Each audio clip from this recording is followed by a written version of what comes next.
Dans cette vidéo, on s'intéresse au mode capture. La capture, c'est quoi? C'est tout simplement l'organisateur qui ne vous donne pas la distance à laquelle vous devez changer de moyenne. Il vous dit, vous changerez de moyenne en arrivant au panneau un tel, vous rechangerez à l'autre panneau, etc. Souvent, ce sont des entrées et des sorties de village. Donc, c'est l'exemple que j'ai pris ici. Donc, on démarre la spéciale ici à 0. On a une première intersection à 4 km. Ensuite, on a l'entrée dans le village, donc panneau d'entrée, panneau de sortie. Ensuite, on a une intersection à 8 km et la fin que vous ne voyez pas, elle est à 12 km.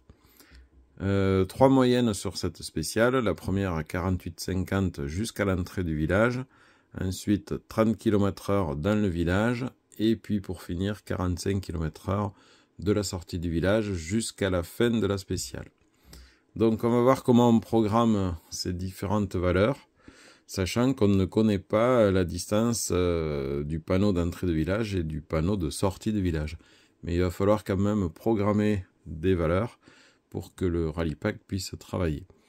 Alors, tant que le document est affiché, en fait, pour les deux valeurs ici de distance, on va mettre des valeurs qui sont juste au-dessous des 8 km, puisque ça c'est un point qu'on connaît.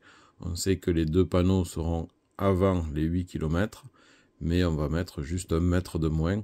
Donc 7 km 999 pour lui et 7 km 998 pour lui. Voilà. De toute façon, ça sera entre 4 km et 8, mais on met toujours le plus proche du point d'après. Donc pour la programmation, alors je vais la mettre en ZR2. Donc menu, je vais le faire par couple, donc moyenne et distance. Donc la première moyenne 48,50. La première distance, donc j'ai dit 0,07 km 998. Suivant, 30 km/h, donc 0,07 999. Suivant, et la fin 45 km/h jusqu'à 12 km. Voilà, je vérifie mes données en faisant marche arrière. C'est OK. Donc je valide. Je ne veux pas mémoriser de ZR suivante. Donc non. Voilà. Et donc, j'ai plus qu'à armer le cadenceur, donc M0. Donc on va partir dans 25 secondes. Alors je ne vais pas aller jusqu'à la fin. Je vais faire ma capture juste avant, enfin juste après le départ, pour vous montrer à quoi ça ressemble. Mais je ne vais pas atteindre les 7 km 998, ni les 4 km, puisque théoriquement, c'est après les 4 km que on fait la capture. Donc voilà, on est parti. Alors je vais réguler à peu près. Le but n'est pas de réguler, mais de vous montrer ce qui va se passer.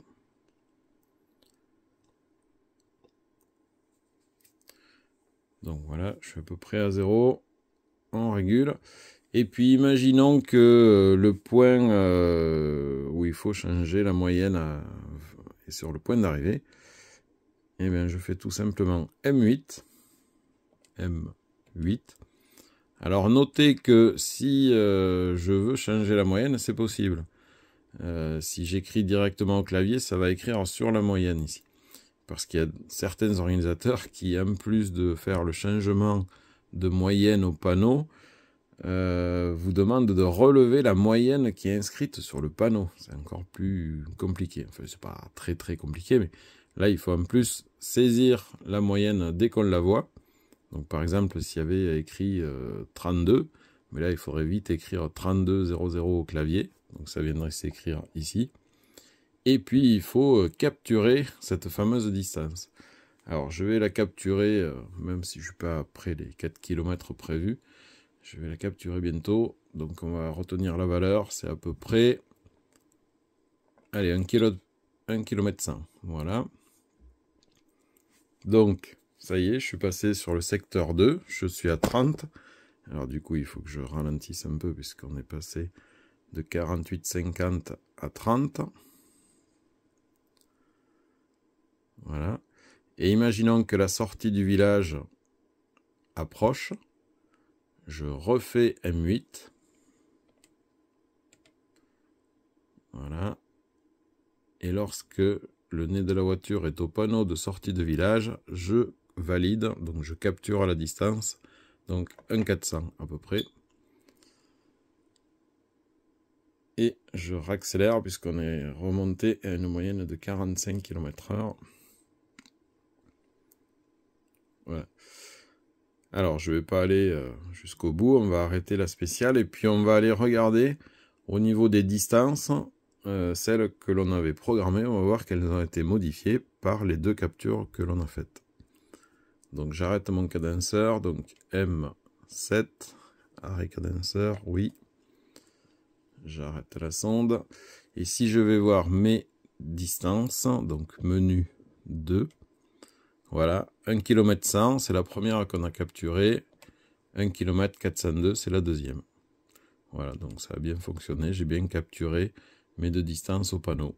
Et puis le cadenceur, ben, il s'est basé sur ces deux valeurs pour calculer. Alors je ne sais pas si vous avez vu, mais chaque fois qu'on fait une capture, il y a la fonction M9 qui se met automatiquement en route, c'est-à-dire le recalcul de tout le kilométrage théorique depuis le début.